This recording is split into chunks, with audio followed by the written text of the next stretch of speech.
కార్యక్రమానికి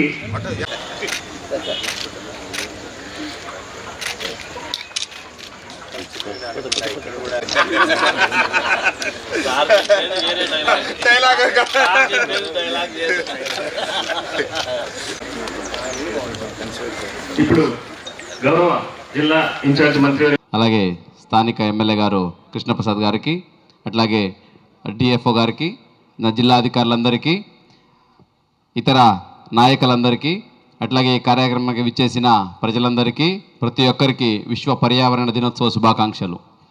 ఈరోజు అతి ముఖ్యమైన రోజు, చాలా ప్రాముఖ్యమైన రోజు. అట్లాగే మన రాష్ట్రంలో ముఖ్యంగా యోగాంధ్రప్రదేశ్ 2025 కూడా జరుగుతున్న ఈ తరుణంలో ఎలాగైతే యోగా మన దేహానికి, మన మనస్ వికాసానికి ఉపయోగపడుతుందో, అట్లాగే చెట్లు నాటడము, పచ్చదనాన్ని కాపాడుకోవడము మన సమాజానికి, పర్యావరణానికి అంతే దోహదపడుతుంది. సో మనం ఎన్విరాన్మెంట్తో హార్మోనీగా ఉండాలంటే ఎన్విరాన్మెంట్ బాగుండాలి, పచ్చదనం పెంచాలి. పచ్చదనం పెంచాలంటే మొక్కలు వేయాలి.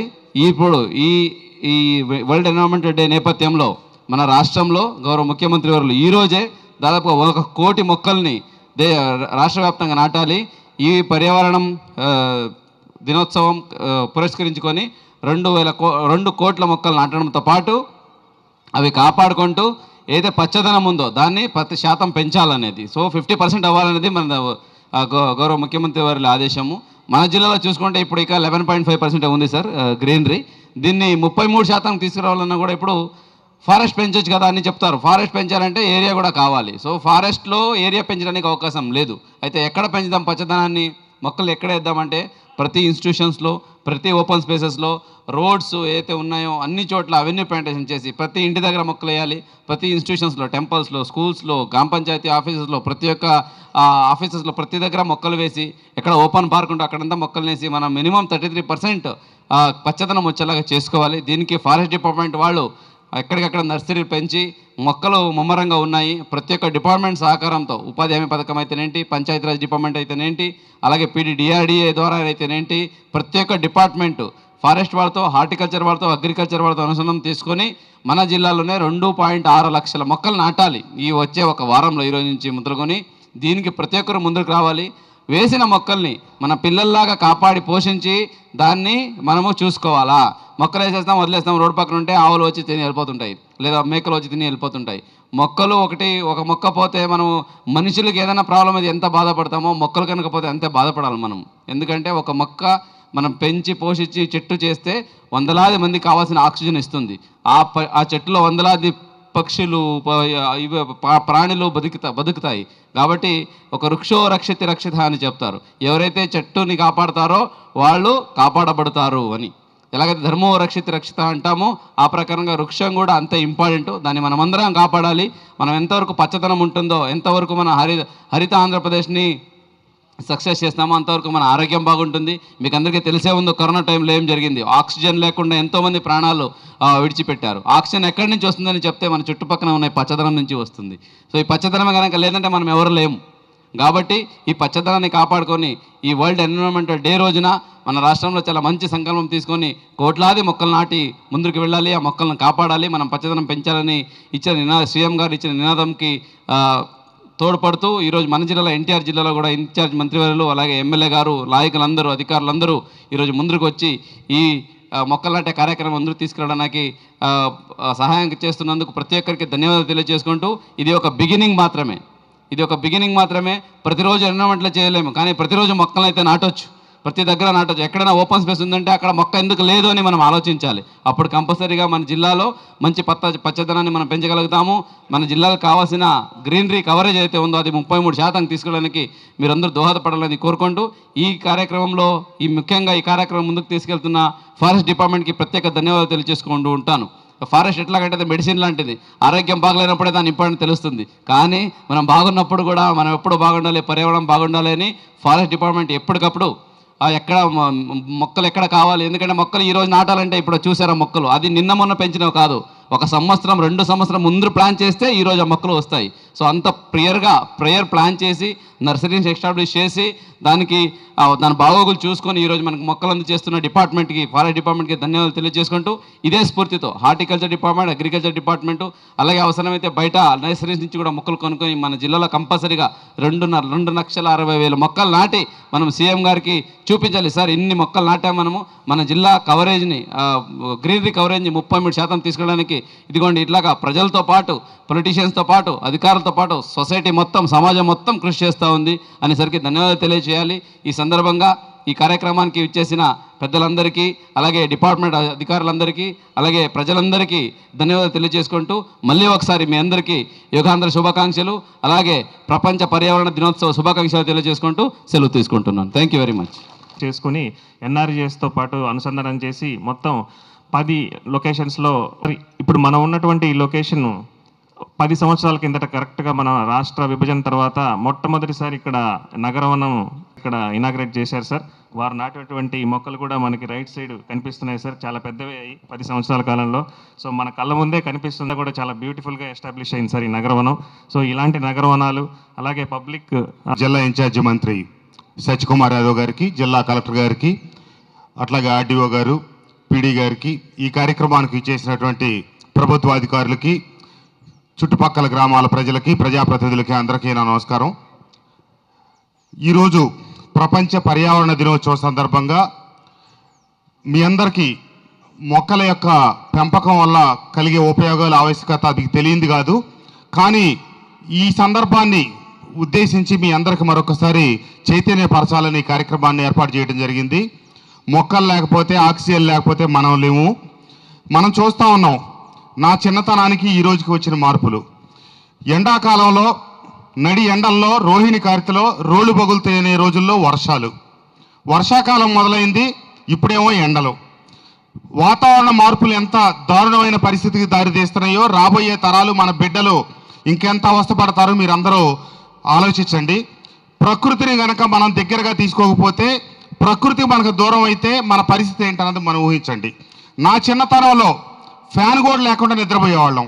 తర్వాత ఫ్యాను, తర్వాత ఏసీలు ఇప్పుడు ఏ పరిస్థితికి వచ్చిందంటే, ఏసీయే కాకుండా నేను ఇప్పుడు ఏసీతో పాటు ఫ్యాను రెండూ కలిపేసుకుంటేనే రాత్రిపూట నిద్రపోయే పరిస్థితి. అదే కాదు, ప్రకృతిని మనం సరిగా మనతో పాటు గౌరవించినందువల్ల పోయిన సంవత్సరం చూసాం మన బుడమేరుకు వచ్చిన వరదలు. ఎక్కడో షాబాదు, జక్కంపూడి, కొత్తూరు, తాడేపల్లికి వరదలు వస్తాయనే అంశం ఈ 80 సంవత్సరాల వయసు వచ్చిన పెద్దలకు కూడా అవగాహన కలిగి ఉండదు. పోయిన సంవత్సరం చూసాం మన షాబాదు, జక్కంపూడి రోడ్డు కూడా దాదాపుగా 20 రోజుల పాటు నీళ్లలో మునిగిపోయి ఉంది. ఇంతటి ప్రకృతి వైపరీత్యాలకు కారణం ఏంటంటే మన ప్రకృతి సమతుల్యతని కాపాడకపోవటం. కాబట్టి ఇదేదో ప్రభుత్వ కార్యక్రమం అని కాదు, ప్రతి ఒక్కళ్ళు మనం సామాజిక స్పృహ కలిగి ఉండి ఖచ్చితంగా ప్రకృతిని కాపాడాలి, మొక్కలు నాటండి. ఇందాక మన కలెక్టర్ గారు చెప్పారు ధర్మో రక్షతి రక్షిత అని. అదే రకంగా మన పెద్దలు ఏనాడో చెప్పారు వృక్షో రక్షతి రక్షిత, అంటే వృక్షాన్ని కాపాడితేనే మనం కాపాడబడతాం. కాబట్టి ప్రకృతికి దగ్గరగా ఉండి మొక్కలను కాపాడి మనకన్ని స్థలాల దగ్గర ప్రతి చోట ఒకనాడు 200 గజాల స్థలంలో ఉన్న ఇంట్లో ఏది తాత 200 గజాల స్థలం ఇంట్లో ఉంటే ఈరోజు 2 కొడుకులు, ఆ 2 కొడుకులు మళ్ళీ 2 కొడుకులు వాళ్ళు ఉండటానికే ఇల్లుకి స్థలం లేని పరిస్థితి. ఆ ఇంట్లో మొక్కలు పెట్టే పరిస్థితి లేదు. కానీ ఖాళీ స్థలాలు, ప్రభుత్వ స్థలాలు ఎక్కడ వీలైతే అక్కడ దయచేసి చెట్లు పెంచండి. ఎక్కడ ఒక చెట్టుని ఎవరు పాడు చేస్తా ఉన్నా మీరు ఊరుకోవద్దు. బిడ్డల్ని ఎట్లా కాపాడుతున్నామో మొక్కలను కూడా అలాగే కాపాడాలని చెప్పి తెలియజేస్తూ, అన్న నేను వనప్రేమికుడిని, నా కంపెనీ పేరు కూడా వసంత గ్రీన్ ప్రాజెక్ట్స్. ఇక్కడ గుంటూరు దగ్గర నా ఫ్యాక్టరీ ఉంది. మీరు వచ్చి చూస్తే ఇప్పుడు ఇక్కడ ఎట్లా ఉన్నాయో ఒక ఫారెస్ట్ని తలపించే రకంగా ఉంటుంది నా ప్రెమిసెస్. నాకు తెలిసి నా సమక్షంలోనో నా పరోక్షంలోనో ఎవరైనా చెట్టు కొట్టాలంటే నా ఉద్యోగస్తులందరికీ చచ్చే భయం. కాబట్టి నేను సామాజిక బాధ్యతగా ఏనాటి నుంచో మొక్కలు పెంచడం అనేది నా దైనందిన జీవితంలో ఒక భాగం అయిపోయింది. ప్రతి ఒక్కళ్ళు దాన్ని అలవాటు చేసుకోవాలని ఈ సందర్భంగా ఈ వేదిక నుంచి కోరుకుంటూ, ఈరోజు వాస్తవంగా చెప్పాలంటే నా కంటికి దెబ్బ తగిలి ఈరోజు సరోజినీ దేవి హై హాస్పిటల్లో అపాయింట్మెంట్ ఉంటే ఈరోజు ఈ కార్యక్రమంలో భాగస్వామిని కావాలని చెప్పి ఉదయం 5 గంటలకు వెళ్ళే కార్యక్రమం పీడీ గారు ఫోన్ చేస్తే కూడా ఉండలేదు, నేను వెళ్ళిపోతానంటే హైదరాబాద్ అని చెప్పా. కానీ మాని ఈ కార్యక్రమంలో భాగస్వామిని కావాలని చెప్పి రావటం జరిగింది. తప్పకుండా అక్క చెల్లెళ్ళు మీరందరూ మీ బిడ్డలకి అది మన జీవన విధానంలో భాగం. మనం మొక్క పెంచడం అనేది మిమ్మల్ని ఎలా పెంచుతున్నామో అలాగే మీ బిడ్డలను ఎలా పెంచుకుంటున్నామో మొక్కలను కూడా అలా పెంచాలి అని కనుక మీరు ఒక అవగాహన బిడ్డలకి మనందరం కలిగి లేకపోతే రాబోయే రోజుల్లో చాలా ఇబ్బంది పడతాం, చాలా కష్టపడతాం. ఈ ప్రకృతి వైపరీత్యాలన్నిటికీ కారణం మన వన సంపద తగ్గిపోవడం అనే వాస్తవాన్ని గమనించాలని కోరుకుంటూ ఇంత చక్కటి కార్యక్రమాన్ని ఏర్పాటు చేసిన ఫారెస్ట్ అధికారులకి, జిల్లా కలెక్టర్ గారికి, ఈ కార్యక్రమంలో భాగస్వామి అయినటువంటి మన సత్యకుమార్ యాదవ్ గారికి ధన్యవాదాలు తెలియజేస్తూ అందరికీ నా హృదయపూర్వక ధన్యవాదాలు, నమస్కారాలు, సెలవు, నమస్తే. డిఎఫ్ఓ సతీష్ గారు, వన ప్రేమికులు, ప్రకృతి ప్రేమికులు, ఒక డైనమిక్ శాసనసభ్యులు వసంత కృష్ణప్రసాద్ గారు, ఇవాళే జన్మదినం జరుపుకుంటున్న మరొక డైనమిక్ అధికారి, రాజకీయాల్లో డైనమిక్ నాయకుడు వసంత కృష్ణప్రసాద్ అయితే డైనమిక్ అధికారి కలెక్టర్ లక్ష్మీ షా గారు, మీకు జన్మదిన శుభాకాంక్షలు కూడా. ఆర్డీఓ చైతన్య గారు, పీడీ డ్వామా సతీష్ గారు, డిపిఓ జ్యోతి గారు, పీడీడీఆర్డీఏ నాంచరయ్య గారు, ముఖ్యంగా ఇవాళ ఈ వన మహోత్సవం కార్యక్రమానికి విచ్చేసిన జక్కమ్మూడి, షాబాద్ గ్రామస్తులకి, పెద్ద ఎత్తున వచ్చిన అక్క చెల్లెళ్ళందరికీ కూడా నమస్కారం. ఇవాళ ప్రపంచ పర్యావరణ దినోత్సవం సందర్భంగా అందరికీ శుభాకాంక్షలు. ఎందుకు ఇవాళ ప్రభుత్వం ఉదయాన్నే పర్యావరణ దినోత్సవం చేస్తోంది, హడావిడి చేస్తోంది, చెట్లు నాటాలని చెప్తోంది. ఎమ్మెల్యే గారు వచ్చేశారు, కలెక్టర్ గారు వచ్చారు, ఇంతమంది అధికారులు వచ్చారు. చెట్ల గురించి, ప్రకృతి గురించి, చెట్లు నాటడం గురించి, వాటిని సంరక్షించుకోవడం గురించి, దానివల్ల జరిగే లాభాల గురించి చెప్తున్నారు. ఇవి మాకు తెలియదా? చెట్లు ఎప్పటి నుంచో ఉన్నాయి కదా, ఈ భూమి పుట్టినప్పటి నుంచి, విశ్వం వచ్చినప్పటి నుంచి చెట్లు ఉన్నాయి కదా అని మనకు అనిపిస్తుంది. అవునా కదా? మరి ఎందుకు ప్రత్యేకంగా ఇవాళ చెట్లు నాటే కార్యక్రమము, దానికి వన మహోత్సవం అంటున్నారు? ఒకవైపు ముఖ్యమంత్రి చంద్రబాబు నాయుడు గారు వెళ్ళి చెట్లు నాటుతున్నారు, అటవీ శాఖ, గ్రామీణాభివృద్ధి శాఖ మంత్రి ఉప ముఖ్యమంత్రి పవన్ కళ్యాణ్ గారు వెళ్ళి చెట్లు నాటుతున్నారు, ఒకవైపు ప్రధానమంత్రి గారు వెళ్ళి చెట్లు నాటుతున్నారు. ఇవన్నీ ఎందుకు అని మీకు అనిపించవచ్చు. ప్రకృతి గురించి, ప్రకృతి పర్యావరణ సమతుల్యత గురించి కలెక్టర్ గారు చెప్పారు, ఎమ్మెల్యే గారు కూడా చెప్పారు. ఏంటి పర్యావరణం అంటే ఏంటి? మనకు అనుమానం వస్తుంది, ఏంటి పర్యావరణం, పర్యావరణం పరిరక్షించుకోవడం ఏంటి? పర్యావరణం అంటే అది ఏదో పెద్ద రాకెట్ సైన్స్ కాదు. పర్యావరణం అంటే ఈయన ప్రకృతి, ఈ చెట్టు, పుట్ట, నీరు, గాలి, ఇవే పర్యావరణం. వీటిని సంరక్షించుకుంటేనే జీవన గమనం సాగుతుంది, మన ఆరోగ్యం కూడా ఉంటుంది. చెట్టుకి ఆరోగ్యానికి సంబంధం ఏందని మనకు అనిపించవచ్చు, కానీ చాలా సంబంధం ఉంది. ఇవాళ ముఖ్యమంత్రి గారు స్వయంగా వెళ్ళి, ఆయన ఇప్పుడే చెప్పారు డిఎఫ్ఓ గారు, గతంలో ముఖ్యమంత్రి గారు వచ్చి చెట్లు నాటారు. ఆ చెట్లు ఇవాళ ఏపుగా పెరిగాయి, పచ్చగా కళ్ళకు కనిపిస్తున్నాయి, ఎంతో ఆహ్లాదకరంగా అనిపిస్తుంది. ముఖ్యమంత్రి గారు స్వయంగా వెళ్ళి చెట్లు ఎందుకు నాటుతున్నారు? మీకు 5 ఏళ్ళు అవన్నీ మర్చిపోయారు, మనం అందరం మర్చిపోయాం. గతంలో చెట్లు నాటడం గురించి ఎవరు చెప్పేవాళ్ళు కాదు, చెట్లు నరికేవాళ్ళు. అవునా కదా? పర్యటన వస్తే చెట్లను నరికేసే పని చేసేవాళ్ళు. నాకు ఎవరో ఒక ఆయన చెప్పారు, నేను రాజకీయాలు మాట్లాడదలుచుకోవాలి కానీ ఒక చిన్న విషయం గుర్తుకు వచ్చింది, అందుకని చెప్పే ప్రయత్నం చేస్తున్నా. ఒక ఆయన చెప్పారు, ఎందుకే గతంలో ముఖ్యమంత్రిగా ఉన్నాయన ఎక్కడికి వెళ్ళినా చెట్లు నరుగుతుంటారు అని అడిగారు. ఆ పార్టీకి సంబంధించిన వాడే, మీకు తెలియదా అన్నాడు. తెలియదు అన్నా. అంటే మీరు ఒక సినిమా చూసారా అన్నారు. ఏ సినిమా అన్న అంటే, ఆ సినిమాలో బ్రహ్మానందం పాత్ర ఉంటుంది, ఆయన చెట్టు కింద పోయి మాట్లాడితే ఆకులన్నీ రాలిపోతుంటాయి అన్నాడు. ఆ సినిమా ఏంటి? ఆ సినిమా చూడలేదా అన్నాడు. చూసా అన్న. దాంట్లో బ్రహ్మానందం గారి చెట్టు కిందకి పోయి మాట్లాడితే ఆకులు రాలుతుంటాయి, ఎందుకు రాలుతుంటాయి అని అడిగాడు నన్ను. నేను బ్రహ్మానందం అన్ని అబద్ధాలు చెప్తుంటే ఆకులు రాలుతుంటాయి అన్న. మరి అర్థం కాలేదా అన్నాడు. ఏంటి అన్న? ఏం లేదు, మా నాయకుడు కూడా, అంటే ఆ పార్టీకి సంబంధించిన ఆయనే, మా నాయకుడు కూడా అన్నీ అవే చెప్తుంటాడు కాబట్టి, ఎలాగూ ఆయన చెట్టు కింద పోయిన ఆకులు రాలిపోతాయి కాబట్టి చెట్టు నరికేసి ఆయన వెళ్తుంటాడు, లేకుంటే ప్రజలకు తెలిసిపోతాయి తను చెప్పేవన్నీ అబద్ధాలని తెలిసిపోతాయి అని చెప్పాడు. అరే అవునా అన్న, మీకు తెలియదండి, ఆయన తీసుకొచ్చి ఈ చెట్టు కింద ఒక 2 నిమిషాలు మాట్లాడిస్తే ఆ పచ్చగా ఉన్న చెట్టు ఆకులు రాలిపోవడమే కాదు, 2వ నిమిషానికి ఆకులు రాలిపోతాయి, 3వ నిమిషానికి చెట్టు కూలిపోతుంది. సరే ఇప్పుడు అటువంటి పరిస్థితులు మారిపోయాయి. ముఖ్యమంత్రి గారు చెట్లు నాటడం గురించి, ఉప ముఖ్యమంత్రి గారు చెట్లు నాటడం గురించి, ప్రధానమంత్రి గారు చెట్లు నాటడం గురించి, పర్యావరణ సమతుల్యత పాటించడం గురించి, తద్వారా మన జీవితాల్లో మెరుగులు దిద్దుకోవడానికి, మన జీవన ప్రమాణాలు పెంచుకోవడానికి ప్రయత్నం చేస్తున్నాం. ఒక చెట్టు నాటడం వల్ల వచ్చే లాభాలు అన్ని రకాలుగా ఉన్నాయి. ఒక చెట్టు మనకు అనిపిస్తుంది చెట్టు ఏముందిలే అని, ఒక చెట్టు 40 నుంచి 50 లక్షల రూపాయల సంపదను సృష్టిస్తుంది. మనం ఎప్పుడు ఆలోచించాం.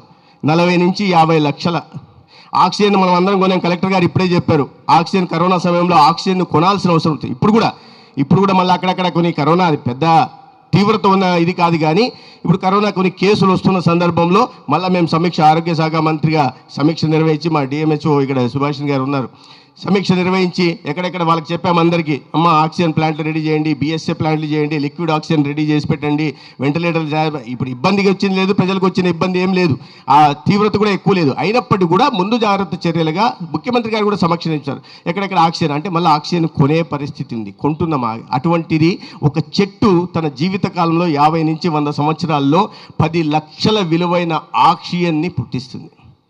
10 లక్షల విలువైన ఆక్సిజన్ ఒక చెట్టు మనకి ఇస్తుంది.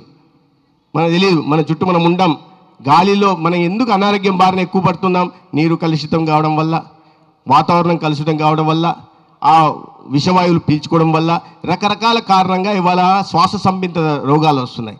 ఆ ఆక్సిజన్ అది విడుదల చేయడం వల్ల మన ఆరోగ్యం మెరుగుపడుతుంది. అదే సమయంలో కార్బన్ డైఆక్సైడ్ ఏదైతే ఉందో ఆ కార్బన్ డైఆక్సైడ్ కారణంగా మన అనారోగ్యం బారిన పడే అవకాశం ఉంది.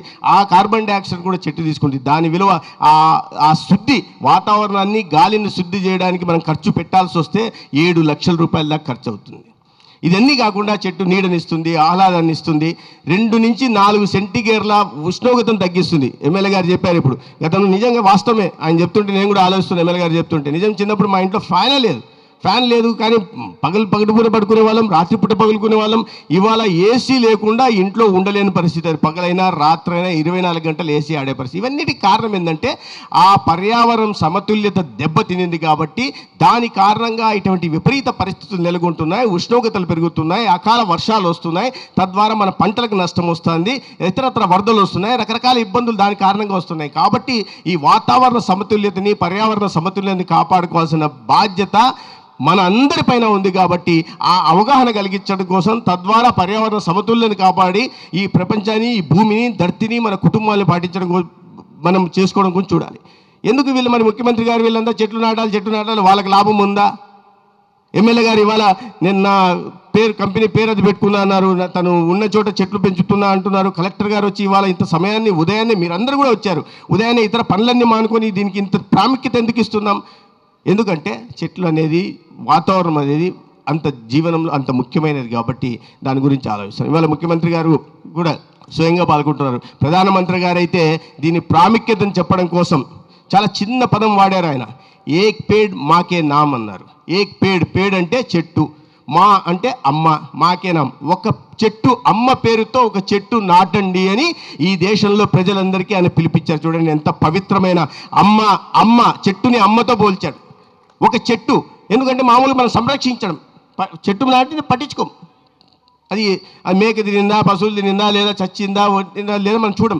కానీ అమ్మని ఎంత ప్రేమగా చూసుకుంటామో అంతే ప్రేమగా ఒక చెట్టు నాటి ఆ చెట్టుని పెంచండి, దాని ద్వారా లాభం ఉంటుందని. ఇప్పుడు కూడా మనం అనుకుంటున్నాం అశోకుడు చెట్లు నాటెను అంటాం. ఏదో వేల సంవత్సరాల క్రితం అశోకుడు చెట్లు నాటితే ఆయన గురించి ఇవాళ కూడా మనం పాఠాలు చదువుకుంటున్నాం. ఎందుకంటే ఆ చెట్టు నాటడం అనేది భవిష్యత్ తరాలకు ఉపయోగపడుతుంది, ఆ భవిష్యత్ తరాలు గుర్తు పెట్టుకుంటాయి. ఇవాళ చంద్రబాబు నాయుడు గారు రోజు ముఖ్యమంత్రి గారు చెట్లు చెట్లు చెట్లు అంటున్నారు, ప్రధానమంత్రి గారు చెట్లు చెట్లు అంటుంటే వారి కుటుంబానికి వచ్చే లాభం ఏం లేదు దానివల్ల. కానీ భవిష్యత్ తరాలకు లాభం జరుగుతుందనే ఉద్దేశంతో, ఒక మంచి ఉద్దేశంతో ఇవాళ ఈ చెట్ల పెంపకాన్ని కానీ, పర్యావరణ సమతుల్యం పాటించడం కానీ, పర్యావరణ దినోత్సవం మీద అవగాహన కల్పించే ప్రయత్నం కానీ ఇవాళ ప్రభుత్వం చేస్తూ ఉంది. దీంట్లో అందరూ మనం భాగస్వామ్యాలు కావాల్సింది. నేను చెప్పే 40 నుంచి 50 లక్షలు ఒక చెట్టు చివరి దాకా కూడా దాంట్లో పండ్లు వస్తాయా, పూలు వస్తాయా, చెక్క అమ్మితే వీటి అన్నిటి కారణంగా మొత్తానికి 40 నుంచి 50 లక్షల రూపాయలు ఒక్కొక్క చెట్టు, 50 సంవత్సరాల చెట్టు విలువ చేస్తుందంటే సంపద సృష్టిస్తుంది, భవిష్యత్ తరాలకు ఆలంబన కూడా నిలబడుతుంది. ఈ విషయాన్ని మనం అర్థం చేసుకోవాల్సింది. చెట్ల పెంపకం గురించి మన పిల్లలకు కూడా తెలియజెప్పాల్సిన అవసరం ఉంది. పిల్లలకి ఇప్పటి నుంచే, ఈ వయసులో నుంచే పిల్లలకి, భావితరాలకి చెట్టు వల్ల కలిగే లాభాల్ని మనం చెప్పగలిగితే, ఒక చెట్టును పెంచడం వల్ల, ఆ చెట్టును సంరక్షించడం వల్ల జరిగే లాభాలని వారికి చెప్పగలిగితే వారు కూడా బాధ్యతాయుతంగా మెలిగే అవకాశం ఉంది. ప్రభుత్వం ఇవన్నీ చేస్తుంది. ఒకరోజు చేసి పర్యావరణ దినోత్సవం కదా, సంవత్సరంలో ఒక రోజు మాట్లాడి చెట్లు నాటాలని చెప్పేసి ఉపన్యాసాలు ఇచ్చేసి వెళ్ళిపోతే కాదు. ఎందుకంటే 29% మాత్రమే ఇవాళ చెట్ల కవరేజ్ ఉంది మన రాష్ట్రంలో. దీన్ని గౌరవ ముఖ్యమంత్రి గారు స్వర్ణాంధ్ర ఏదైతే కలలు కంటున్నాం మనం, స్వర్ణాంధ్ర అంటే ఒక్కొక్కరికి $42,000 ఆదాయం సృష్టించాలని చూస్తున్న రోజుకి ఆనాటికి 50% గ్రీన్ కవరేజ్ కూడా ఈ రాష్ట్రంలో ఉండాలని ఒక టార్గెట్గా పెట్టుకున్నారు. మన కృష్ణా జిల్లా, ఎన్టీఆర్ జిల్లాలో 2,60,000 చెట్లను నాటాలనే ఒక లక్ష్యాన్ని పెట్టుకున్నారు. ఊరికే ప్రభుత్వము అధికారులు మాత్రమే చెప్పిపోతే సరిపోదు. మిమ్మల్ని అందరినీ ఇవాళందరికీ పిలవడానికి కారణం ఏంటి, ఇవాళ కార్యక్రమంలో భాగస్వామ్యం చేయడానికి కారణం ఏంటి, ఒక అవగాహన కలిగించడమే కాదు, మన బాధ్యతను కూడా గుర్తు చేసి చెట్లను మన వీలైనంత దీంట్లో మన ఇంటి దగ్గర ఒక మొక్కను నాటడానికి ప్రయత్నం చేయాలి. మన నర్సరీలో ఉచితంగా చెట్లు ఇస్తున్నారు. అది పూల చెట్టు అన్న కావచ్చు, లేదా పండ్లనిచ్చే చెట్టు కావచ్చు, లేదా నీడనిచ్చే చెట్టు అయినా కావచ్చు. ఆ చెట్టును తీసుకొచ్చి దాన్ని నాటి దాన్ని సంరక్షించుకుంటే అది మన కుటుంబానికి ఆలంబనంగా నిలబడుతుంది. అది మన కుటుంబంలో ఒక చెట్టు కూడా మన కుటుంబ సభ్యుడిగానో సభ్యురాలుగానో ఉంటుంది. కాబట్టి ఆ బాధ్యతను తెలియజెప్పే ఉద్దేశం. ఒక రోజు కోసం చేసి పోతే కాదు, దీన్ని కొనసాగించాలా, ఒక ఉద్యమం నిర్మించాలా. వృక్షో రక్షిత అన్నారు. అందుకని మనం చెట్టును కాపాడితే ఆ చెట్టు మనల్ని కాపాడుతుందనే భావంతో పెద్దవాళ్ళు, ఊరికే వచ్చిన సామెత కాదు అది. పెద్దవాళ్ళు ఎంతో వాళ్ళ అనుభవాన్ని రంగరించి మేళవించి మనకు అందించిన, వాళ్ళ అనుభవంతో అందించిన మాటలవి. చిన్న మాటే కానీ చాలా దాంట్లో అర్థం ఉంది, పరమార్థం ఉంది. వాటిని మనం అర్థం చేసుకోవాల్సిన అవసరం ఉంది. ఏదైనప్పటికీ కూడా ఇవాళ ఈ మంచి కార్యక్రమంలో మీ అందరినీ కలిసే అవకాశం కలిగినందుకు అధికారులకు నేను ధన్యవాదాలు తెలియజేసుకుంటూ, మనం అందరం మన బాధ్యతను గుర్తు చేసుకుందాం. మనం ఒక చెట్టు నాటడం వల్ల దాంట్లో పెద్ద శ్రమ లేదు, పరిశ్రమ లేదు, పెద్ద ఖర్చు లేదు. చెట్టు నాటడం కొద్ది వీలైతే కొద్ది నీళ్ళు వేసి దాన్ని సంరక్షించడం. కాబట్టి మనం అందరం కలిసికట్టుగా మొక్కలు నాటుదాం, మొక్కల్ని సంరక్షించుకుందాం. ఇవాళ గ్రీన్ కవరేజ్ని పెంచేసుకుంటాం. ఎంత పచ్చగా చూడండి బయట. ఇప్పుడే నేను అపార్ట్మెంట్ నుంచి వచ్చా, అక్కడ లేచి బయటకు వచ్చి చూస్తే మనిషి ఇక్కడికి వచ్చి చూస్తే ఎంత ప్రశాంతంగా ఉంది. పచ్చదనం మన కళ్ళకి ఎంత ప్రశాంతత ఇస్తుంది, ఎంత ఆహ్లాదకరంగా ఉంది. ఇక్కడ కూర్చొని చూస్తే ప్రశాంతంగా ఉంది. లేకుంటే ఆ ప్రశాంతత, ఆలోచనలు కూడా మంచి ఆలోచనలు వస్తాయి. మంచి వాతావరణం, మంచి పరిసరాలు, మంచి ఆరోగ్యకరమైన ఆలోచనలు వస్తాయి. ఆరోగ్యకరమైన ఆలోచనలు ఆరోగ్యకరమైన జీవనానికి దారి తీస్తాయి. ఆరోగ్యకరమైన లేకుంటే మనం ఎప్పుడు కూర్చొని, గతంలో ఎప్పుడు చెట్లు, తాడేపల్లి ప్యాలెస్లో కూర్చుంటే చెట్లు నరకాలనే ఆలోచన వస్తుంది. అట్లా కాకుండా ప్రజల మధ్యలోకి వెళ్ళి, ప్రకృతి మధ్యలోకి వెళ్ళి ఆలోచిస్తే మంచి ఆరోగ్యకరమైన ఆలోచనలు వస్తాయి. ఆరోగ్యకరమైన సమాజం నిర్మాణం అవుతుంది. దీంట్లో మనం అందరం భాగస్వాములు కావాలని మీ అందరినీ ఇవాళ కోరుకుంటూ సెలవు తీసుకుంటాను. ధన్యవాదాలు. భారత్ మాతాకి. ఇచ్చారు సార్. మీరు సూచించిన విధంగానే అన్ని అనేటువంటి లక్ష్యాన్ని అందుకునే విధంగా మన జిల్లా యంత్రాంగ ఆశయాలతో స్వచ్ఛ హరితాంధ్ర అభివృద్ధికి తోడ్పడతానని, పచ్చని చెట్టే ప్రగతికి సోపాన మార్గమని గుర్తెరిగి, ప్రకృతిలోని సమతుల స్థితి అవసరాన్ని గుర్తిస్తూ ప్లాస్టిక్ కాలుష్యానికి ముగింపు పలుకుతానని, ప్రతి నీటి బొట్టును సద్వినియోగం చేస్తానని చెట్ల ఆవశ్యకత పట్ల అవగాహన పెంచుతూ ఒక్కసారి ఉపయోగించి పడేసే ప్లాస్టిక్ నియంత్రణలో భాగస్వామ్యం అవుతానని, జీవన క్షయం చెందే ప్రత్యామ్నాయ వస్తువులు గుర్తించి అవగాహన పెంచుతానని, వనాలను నరకనివ్వనని, విరివిరిగా మొక్కలు నాటుతానని, మన ఊరు వాడ ఇంట బయట అన్ని చోట్ల మొక్కలు నాటడంతో పాటు వాటి సంరక్షణ బాధ్యతను కూడా స్వీకరించి స్వచ్ఛ హరితాంధ్రగా తీర్చిదిద్దేందుకు కృషి చేస్తానని ప్రతిజ్ఞ చేస్తున్నాను. జై హింద్. సాక్షిగా మేమందరం చెట్లు నాటుతాం, 1,00,00,000 మొక్కలు నాటాలి అనే టార్గెట్కి మేమందరం ప్రత్యేకించి శ్రద్ధ వహిస్తామని చెప్తున్నాం సార్. ఫారెస్ట్ డిపార్ట్మెంట్ తరపున మీరు ఇక్కడ విచ్చేసి ఈ కార్యక్రమాన్ని ఎంతో శుభప్రభం చేసినందున మా ప్రత్యేక ధన్యవాదాలు సార్. ఈ ప్రతిజ్ఞ మేమందరం మనసులో గుర్తుపెట్టుకొని ప్రతిరోజు దీనికోసం కృషి చేస్తామని తెలియజేస్తున్నాం సార్. ఇప్పుడు